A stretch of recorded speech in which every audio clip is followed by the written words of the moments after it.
Good news! Ito ang Presidential Broadcast Service Radyo Pilipinas. Radyo Publiko ng Bagong Pilipinas para sa Bagong Pilipino. Naghahatid ng mahahalagang balita at impormasyon na guugnay ng pamahalaan sa sambayanan. Tulay sa himpapawid ng serbisyo publiko. Radyo Pilipinas. Radyo Publiko. Ang boses ng Pangulo sa Iloilo. Radyo Pilipinas. 585. Oras sa Radyo Pilipinas, alas 8:30 sa aga.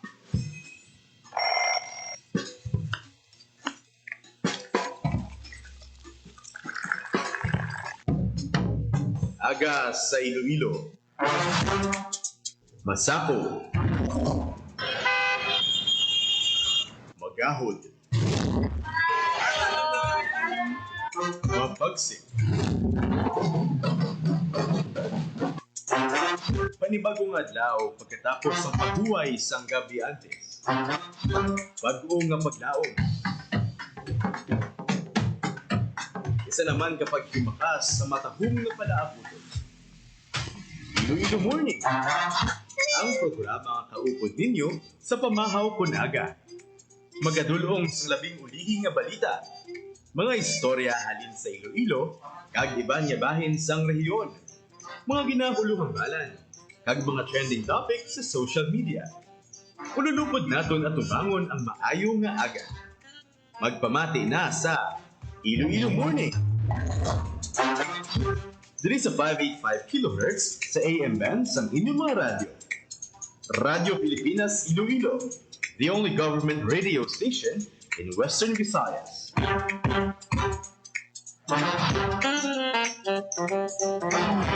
Sa imo pa. Mayong aga Pilipinas, good morning Western Visayas. Welcome sa Iloilo Morning Program. Lunes kitang adlaw, June 16, 2025.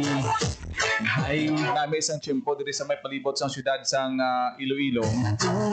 Nagliwat naton nga nakita ang aton nga mga estudyante subong adlaw, especially sa public schools kasunod sang pagbukas sang klase sa aton siniya mga bulutuan sa syudad sang Iloilo. Nami tan-awon sang mga estudyante tang matapos ang pila ka bulan nga break nila. Balik na sila sa ilang bulutuan subong adlaw. Ang iban ti ginaupdan pa sa aton sini nga mga ginikanan, especially bala mga first time sa daycare, kinder, grade 1, kinahanglan ginaya nga alalayan sila updan kaya ang separation anxiety bala hindi mo na gisa malikawan. May mga kabataan nga pati si nanay nila gusto nila himuon nga classmate kay hindi pa magbulag lay iban kahibi pa na pati si nanay butang pa sa ingod sang lamesa para nga seatmate sila sang mga ginikanan nila i-part ina sang mga mag-adjust no sa aton sining mga estudyante, especially ang mga daw bata-bata pang mga estudyante maalalayan sila. Pero ang napasalamatan naton tungod sang madinalagon man nga brigada eskwela pag binuligay sang mga school teachers naton, Parents and Teachers Association na tinluan i-plaster ang mga classroom nila para pagka Lunes o kung subong adlaw diretso na sila sa sulod kag magpatigayon sang una nila nga klase. Walay! Basta wala lang sang away. Ang estado naman sang trapiko, hindi ka mo matingala sa aton sini nga mga kauturan kag motorista, subong nga aga kung moderate to heavy traffic ang aton nga maeksperiensyahan nga sitwasyon sa mga karsada ta, especially ang mga nagahalin sa terminals sa probinsya sang Iloilo kay ti damo na estudyante. Dito magsala, guro 50% sang mga commuters ta, mga estudyante iban. Traffic ang aton siniya nga pag-atubangon, ang aton nga Iloilo City Traffic Transportation Management Office nag-aabiso gid sa mga motorista, sa mga drivers nga magbalon sang pasensya sa aton sini nga dalan. Hindi ta pag papa-stretch tagawa aton patience kag mas manami kung defensive driving ang aton sini nga himuon. Likaw sa disgrasya hindi magdala sa magpadala sa init sang ulo. Hangin considerate kita, especially sa mga pedestrians naton, mga nagatabok sa pedestrian, ang ara sa mga intersection, sa entrance sa mga bulutuan. Iti safety amo ang pinanaton ka priority. Mao naton ang pinakaulihi nga mga sitwasyon kaga mga reports nagikan kay Merian Grace Eranieta nga naglibot no sa pila naton ka mga bulutuan diri sa may syudad sang Iloilo agud hibaloon ang estado sang aton siniyang first day sang classes subong iyang adlaw. Yan kumusta ang aton sining palibot no sa imo sining pag-check sa aton nga mga bulutuan subong iyang Jen, nagulan man kainas ang kaagahon, no? Wala ini nakapugong sa aton nga mga estudyante sa mga pampubliko nga bulutuan diri sa syudad sang Iloilo para sa ilang nga pagbalik sa klase subong nga Lunes, June 16. Kaina dyan, no? Sa aton nga paglibot, una kaina, no? Sa Andres Bonifacio Integrated School. Nakita naton dyan nga may pila ka or may area dito, no? Sa ilang sulod klasihan nga manutak, kiti kagina sa kaagahon nag-ulan kag kahapon, no? Madamol man ang ulan naton. But despite this, no, padayon ang paghiwat or padayon ang pagsinulod sa aton nga mga estudyante kaina dito, no, sa Andres Bonifacio Integrated School. May ara dito kaina dyan, no, nga pinaka mga estudyante nga na-notice nato wala sa school ID. Kag ini sila ginasita sang guard o kung ginamunuan sang guard kiti dapat sa ilang nga pagsulod kompleto ini ang ilang uniform, although nga sa sandig sa aton nga DepEd no, hindi kinahanglan nga bago ang school uniform o kung required gin ang pagsuksok, no, sang school uniform, but ang isa dito sa ginapangita kaina sa mga estudyante naton is yung ila nga mga ID. So after dito kaina, no, nag-proceed kita sa tupad lang nga bulutuan ang Rizal Elementary School. Kag pag-abot naton dito dyan, timing man kagin panguni na ang bell, no, sang aton nga bulutuan nga nagapatimaan nga ti umpisa na sang ilang nga klase. Pero antes pa man dyan ang klase nila, no, kay ti Lunes subong, usually, no, kada Lunes sa aton nga mga pampubliko nga bulutuan may araan ang ini sang flag raising ceremony. So kaina sa flag raising ceremony naton dira sa Rizal Elementary School, no, gin-remind, no, ang aton nga mga estudyante, no, nga sa bilog nga tuig, no, sa school year 2025 to 2026 kinahanglan, no, nga magtuon kid sang maayo and at the same time, no, ipabilin man ang katinlo sang ilang nga mga hulod klasihan. Ara dyan, no, makita sa aton nga screen, no, iniya sa Baluarte Elementary School ini siya. Isa man ini siya, no, sa may pinakamadamo man nga mga estudyante diri sa aton sa syudad sang Iloilo. Hambagan ini mo kaina dyan, may iba ni kiti especially, no, sa mga bag-o pa lang or first time, no, nga mag-eskwela, may mga nagahibi pa dito kaina dyan, do fortunately wala makita nakita, no, nga may nagahibion nga kabataan, but may ara gid nga ginadulong gid, no, sang ilang nga ginikanan o kung sang ilang nga guardian ginatuy-tuyan gid kiti may iban diri, no, nga nagatabok pa, so kinahanglan anay sang alalayan. So may pila kita, no, ka mga manunudlo nga na istorya man dito dyan, no, na interview at reminders nila, no, sa mga ginikanan naton kiti until now may iban pa nga wala nakapa-enroll sa gihapon despite nga ti dugay na ini ang pag-umpisa man sang atong enrollment period. May iban pa nga wala nakapa-enroll, that's why nga ti sa mga bulutuan nga na bisita naton kaina nagapahayag ini sa ila nga wala pa nila na reach ang number, no, sang desired nila nga enrollees for this year bangod nga ti wala pa iba nakapa-enroll. So gani, no, haylo sa mga manunudlo naton sa mga ginikanan mga guardian nga magpa-enroll na. Ti ang iban guro base kung nakabakasyon pa. Ang iban may mga delayed requirements. Pero Yes. kita naton kay ginayan daw ang Baluarte dani isa ni sa pinakadamo nga mga Yes. estudyante. Kumusta ang ang traffic situation sa mga entrance sa mga bulutuan yan? Yes. Dito kaina dyan sa una natong ikatuan sa Andres Bonifacio Integrated School, smooth ang dalan sa or ang aton nga trapiko, no. Same through with Rizal Elementary School. Kita may ara kita sa mga traffic aid. Pero pagkadto naton sa unan-unhan dyan, no, sa Baluarte Elementary School, dito grabe ang traffic dito. Kay ti halin iniiban nga mga salakyan naton dira sa Kalumpang, may ara halin man, no, sa Plaza Molo, halin pa ini sila sa Villa nga dira nagaagi. Instead nga mag-agi dito sa diversion, dira sila naga-shortcut. Labay, no, sa Baluarte Elementary School, diretso dira sa Mintansa. So nakita na to kanina dito dyan or na-experiencehan naton nga light to moderate, although nga ti may ara sa traffic, pero light to moderate, no, ang agi sang aton nga trapiko dito sa Baluarte Elementary School. Kiti may ara sa mga tricycad nga nagapondo, nagadulong man sang aton nga mga estudyante. Ang hambal ni sa aton sini nga Department of Education ya subong adlaw wala na tinluan ay yan mo no daw sugod gid dapat ang klase. So si ma'am ya subong prepare gid sila kay may lecture gid dayon. Yes. Naka-Pilipinyana. Aba. Ang aton nga mga manunudlo, nakabarong ang aton nga mga manunudlo, no? Dito ka ina sa pagbisita nato, nagasunod man, no? Sa sininga, abiso man sang aton nga civil service, no? Kami magsuksok, no? During Monday sang kada bulan, no? Sang mga Filipiniana or barong or any Asian-inspired outfit, no? So, kaina dito, nakita natin nga, padulong sila dyan sa gym nila, no? Para sa pag-isip ceremony ba ni, nag-ilis pa. Sa video mo bala yan, kitanta no ang mga magluwas sa mga estudyante nga excited o gapunsok-punsok gid ang mga ginikanan. Buhi naman ni ang ang asosasyon ng chat group sa aton nga mga parents nga ang iban siniya daw nga naga-eskwela man adlaw. Correct. Daw mo. Tapos may istoryahanay na da aton nga mga parents. Yes. So nakitanta nga daw kulang na lang masuksok man sila Pilipinyana. Kanina dyan dito sa Baluarte Elementary School, puno ang quadrangle sa aton nga Baluarte Elementary School. Kiti arao sa tunga, natin naton. Pero ang mga ginikanan, mga guardian naton, makita naton sa live naton sumuno sa Facebook Live, nga may mga ginikanan nga nag-attend man sa flag raising ceremony. Kiti no, dala na lang gid siguro sa pagdulong man sang ilang nga mga estudyante. Kaina kita gid naton dyan, no, mga guardian kag mga ginikanan. Supportive kids sa first day sa klase sang ilang nga kabataan. Nahidlaw ni sila yan mamati man sang mga panunumpa sa watawat mo. Correct.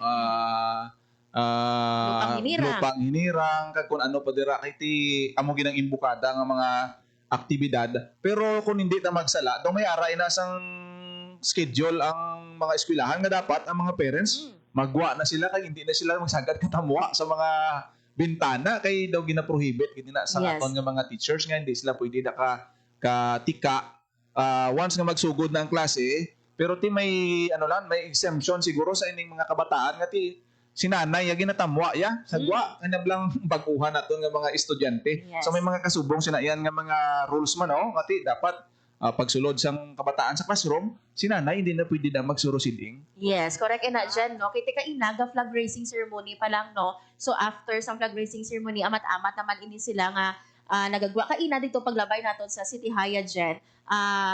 Tamaan ka smooth man dito ang dalang trapiko, no? Nag-umpisa man ang ilang flag raising ceremony sa high school naton. Pero kaina sa mga elementary schools naton, sige pa no ang paghiwat naton sa flag raising ceremony. Kag may iban man nga mga ginikanan nga nagagwa naman dyan, no? Pagkatapos dulong sa ilang mga kabataan. Kagabali mo kaina dyan, no? Wala sang tinuanay. Correct, ina. Kaina, pagkagto naton dito sa Andres Bonifacio Integrated School, may mga tupad workers kita nga nagapanilo dito. So naman, kung kita curious kita nga miara dito no sa mga tupad workers. So according din no sa manunudlo nga ato na istoryano, iniya, ginbotang sa barangay nato para nga magbully. Naman nami, gid. Kiti tapos na kita sa brigada eskwela, pero despite nga tapos na, may mga areas kita nga kinahanglan, tinluan, bangod mati, nag-ulan man. So amo na, isa man sa mga gipasalamatan kaina no sang aton nga mga manunudlo, ang mga tupad workers nato. Kita nato kaina dyan, mga pulo ini sila kaina dito, kaina sa Andres Bonifacio Integrated School. Naamo na interview nato nagdigad sa principal sang Imontes sa 1 Elementary School. Amo namin ini nga practice kay tiya sa nagdigad ng dulo tupad kitanta sa mga karsada. Yes. May kampanya kita kontra dengue si Sir Henry Cabe sang Imontes 1. Nag-request na sila gali sa barangay nga i-maximize ang tupad naton sa pagpaninlo. Tinami kini nga bagay kay kinahanglan ginisubong mo nga ang ila sini nga assistants kay ti kung kisagan ni ka punsok-punsok lang na sila sa dalan, pa to, closing pa to wala na klase. Pero subong, kung sige-sige yun, ini nga practice man namin, hindi at least may backup ang aton sini nga mga personnel sa bulutuan, kag mga ginikanan sa panglimpyo sa aton nga mga eskwelahan. Yes, correct. Ina dyan, no, may mga dalain sila nga mga silhig nga bukog, may mga daspan, kag ginapalagman ini sila no sa bulutuan no, kung sa diin sila nag-ubra, para may ara nga proof-ing ati nag-ubra sila for today kag masweldohan ini sila dyan. Maraming salamat yan sa imo sini nga balita. Para sa Bagong Pilipinas, Marian Grace Aranyata, Radyo Pilipinas, Radyo Publiko. Nabatian balita ni Marian Grace Aranyeta, opening plus subong nga adlaw. Ang aton nga mga estudyante excited. Ang aton nga mga parents ara sa pag-alalay pag-guide sa aton nga mga estudyante. So sa aton nga mga manunudlo nagasaludo gid kita sa ila siniya nga kapisan. First day of school may activity dayon si sir kag si ma'am ha. So no, sa Department of Education wala na datin luanay kay ti sang nagbigad pa nga brigada eskwela na preparahan na ini kag kanami isang report bla with regard sa presensya sa mga dole tupad members nga nagabulig sa pagpreparar pag-assist sa aton sini nga mga estudyante, pagpaninlo sa eskwelahan, at least mabak-apan pagid ang ini nga mga kinahanglanon sa aton nga mga bulutuan.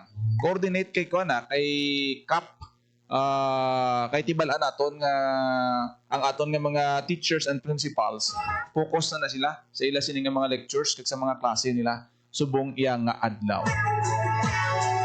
Kanami nga pamatian nga ang aton nga mga estudyante gapa nga nagtambong sa ila flag ceremony, nagpanunumpa sa watawat, namati isang briefing ni ma'am sa aton nga mga principal, pagsuksok sang uniform, pagsuksok sang ID, kag kung ano pati dapat first day of school, may orientation gid galayon sa aton sini nga mga estudyante. Igi na sikyar gid sa aton nga mga guards dira sa entrance kung may ID sila, naka-proper uniform sila. Balanta nga adjustment pa lang niya ang first week subong iyang simana. May mga may mga late enrollees pa sigurado ginaya. May mga ga-transfer sang buluthuan.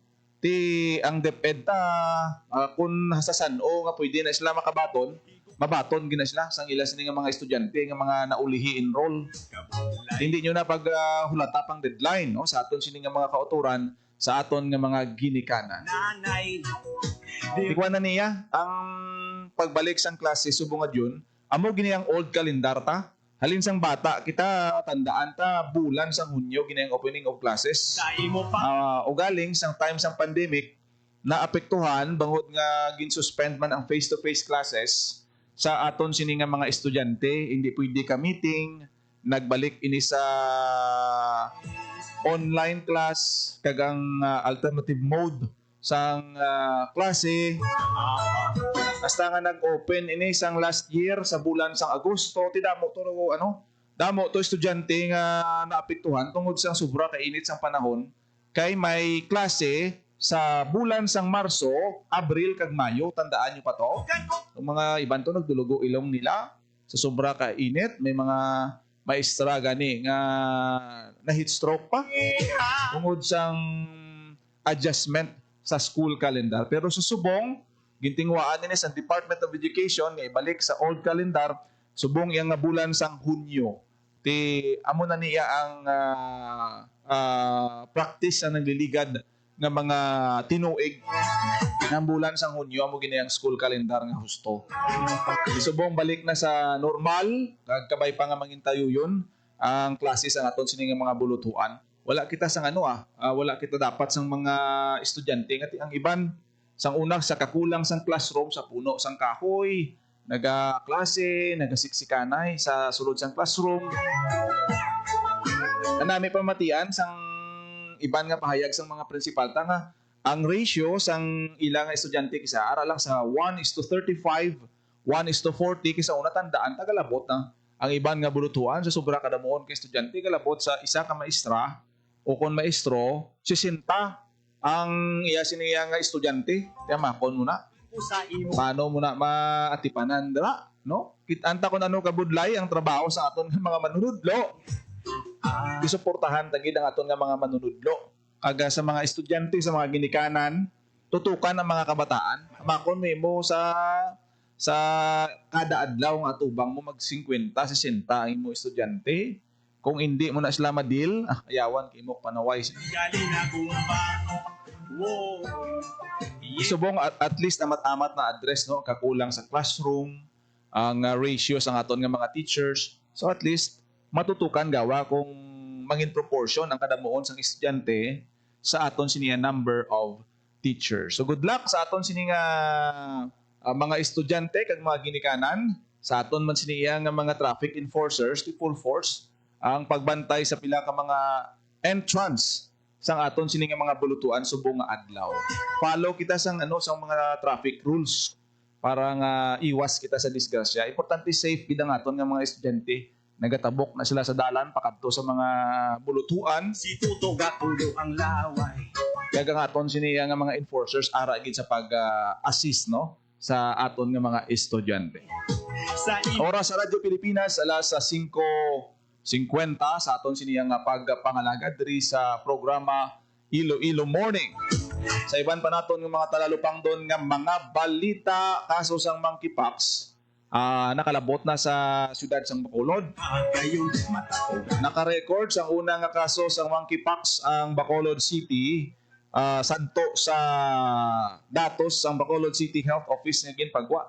Gali na Di subong may mga tikang naman ang lokal nga panguluhan sang siyudad sang Bacolod agod preparahan kag monitoron ang confirmed monkeypox case sa ila sini nga siyudad. Tidiri sa Iloilo may ara kita sing anom ka confirmed cases na. Pero ang manami diri nga balita kay ang isa ang una nato nga kaso fully recovered na siya. Kag santo sa City Health Office na pati mga katol-katol sa lawas niya, mga buho-buho sa lawas niya na dula na, nagpali na. Munang good news da, no? Kabay pa kung tani nga hindi na magdamo pa, kag mag-alayo ini ang iban pa, no? Ang ining anom ka mga kaso naton isa ang fully recovered, di po silingon may 5 nga nagapaayo, kag may 6 ka suspected.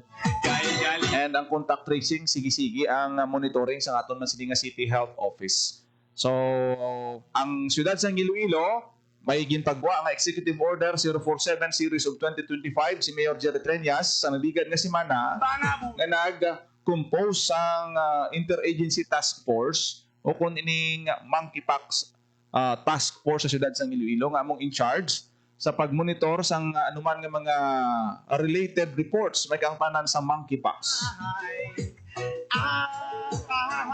Mayo na nga may pagbuligay, may monitoring, may team nga gintukod para monitoron ini. Kagahandaan ang mga preparasyon sini, ang koordinasyon sa mga agency naton very important gid. Agod ma-prevent ang kaso sang monkeypox sa siyudad sang Iloilo. Oras sa Radyo Pilipinas, alas 8:52 sa pagpangalagad sa programa Iloilo Morning. Salamat sa aton sini nga mga FB Live viewers nga gaupod sa aton sini nga pagpangalagad. Subong adlaw, June 16, dasong saan ulang no? Ari na kita sa tunga-tunga sa bulan sang Hunyo. June 16 na kita. Kag ang aton nga pag-asa nag-aabiso gid tungod nga rainy season na. So nami guro ko ng aton nga mga kabataan pabalunan gid sang pangproteksyon sa ulan, no? Hindi lang sa ulan kundi sa init kay nga wala ang init yan wala yan nagtahaw ang init subong. Sa imo pag-ibig. Kung manotice ninyo, ang kainiton sang init subong yang nga bulan sa Hunyo, wala sang diferensya kung ikumpara sa nagdigad nga Marso, Abril kag Mayo. No nag-init pagid gani ang heat index ta. Dughan ko sa Init kag ulan gid ang ginaatubang sang aton sini nga makauturan subong nga mga tinion. Hindi ta pag-ignore kung papabalon kita raincoat. Remind ta gid ang aton mga kabataan to hydrate kag proteksyon sa init man sang adlaw. Hindi sila magpatama kampang kung mainit o kung udto, kinanglan gid mag-inom sang madamo nga tubig kag magbalon sang payo. Wala na kita sang tiyempo diri sa aton sini nga pagpangalagad. Kita sa iban pang mga programa sang Radyo Pilipinas Iloilo. Ang iban nga balita sa Facebook page ng Radyo Pilipinas Iloilo pwede nyo gid matanaw, mabuksan sa aton sini nga Radyo Pilipinas Iloilo Facebook page. Ako na gid lamang inyong alagad, Janelle Baclay. Mayong aga Pilipinas, God bless Iloilo. Radyo Pilipinas. Radyo Publiko. Radyo Pilipinas. Ang inyong tulay sa himpapawid ng serbisyo publiko, ang Presidential Broadcast Service, Radyo Pilipinas, Radyo Publiko. Radyo Pilipinas. Radyo Publiko. Kinilala ng pang-international at prestigyosong Asia Pacific Broadcasting Plus Awards 2025 para sa kategorya ng government streaming. Ito ay dahil sa epektibo nitong pagsasanib ng mga tradisyonal na media tulad ng telebisyon, radyo at print para masabayan ang mabilis na pag-inog ng mundo ng digital at social media tungo sa mas epektibong paghahatid ng mahahalaga at napapanahong mga impormasyon sa mamamayang Pilipino. Kinilala rin ang Radyo Pilipinas dahil sa patuloy na pag-akyat ng rating. Ngayon ay matatag sa pang-4 na pwesto sa Mega Manila ayon sa pinakahuling Nielsen Radio Audience Measurement Survey. At sa social media, nakamit ang mahigit 2,000% pagtaas ng bilang ng mga sumusubaybay sa Radyo Pilipinas page sa unang bahagi ng 2025. Patunay ito na ang inyong Radyo Pilipinas Radyo Publiko ay tunay na kaagapay ng inyong pamahalaan sa paghahatid ng serbisyo sa mga mamamayang Pilipino. Mula sa aming lahat, sa ngalan ng inyong pamunuan at mga kawani ng Presidential Broadcast Service, kasama ang inyong mga himpilan ng Radyo Pilipinas sa buong kapuluan. Maraming salamat po sa inyong lahat, sa inyong pagtangkilik at pagkilala. Radyo Pilipinas. Radyo Publiko.